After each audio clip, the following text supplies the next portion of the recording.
Voici pourquoi la plupart des majors sont au chômage et finissent toujours pauvres. Oui, être major à l'école ne veut pas forcément dire réussir dans la vie. Non. Il y a une différence entre les deux. On connaît tous un aîné qui était très brillant à l'école, qui a fait de grandes études, qui a eu un bon nombre de diplômes, mais qui aujourd'hui sa vie ne nous inspire pas. Soit il est au chômage, soit il est coincé dans un bullshit job qu'il n'aime pas. Il est frustré. Oui.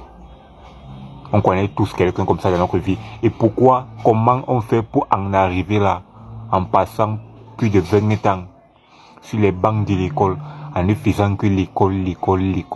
Regardez bien, la plupart de nos majors, ceux qui étaient toujours premiers de la classe là, quand tu regardes leur vie aujourd'hui, vraiment, tu te demandes qu'est-ce qui s'est passé pour qu'une personne aussi brillante soit à ce niveau-là. Les amis, aujourd'hui, la pire des choses que quelqu'un puisse faire, c'est compter sur ses diplômes. Le marché s'en fout de ça. Le marché respecte la valeur que tu peux lui apporter, avec tes diplômes ou pas. Je le dirai toujours ici. Oui. Parce que tant que tu ne comprends pas ça, tant que tu ne te demandes pas que, ok, je suis majeur, je suis premier de la classe, quelle est la valeur que je peux apporter au marché? Parce que la plupart, ils ont passé leur temps à réciter, à être premier de la classe. Oui, réciter, on te pose la question, tu récites. Mais dans la vie, pour réussir, il ne faut pas réciter.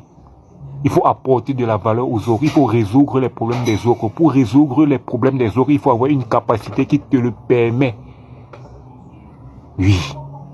Il faut avoir un savoir-faire pratique. La plupart des majors, et c'est comme ça qu'ils sont naïfs, et pour la plupart pensent que leur diplôme suffira.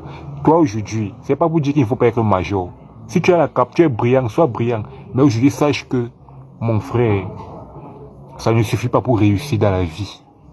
Quand on regarde la plupart des multimilliardaires aujourd'hui, les plus grands de ce monde, en Afrique seulement, ce n'étaient pas les plus brillants à l'école.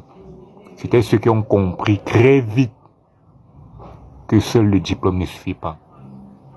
On est ensemble.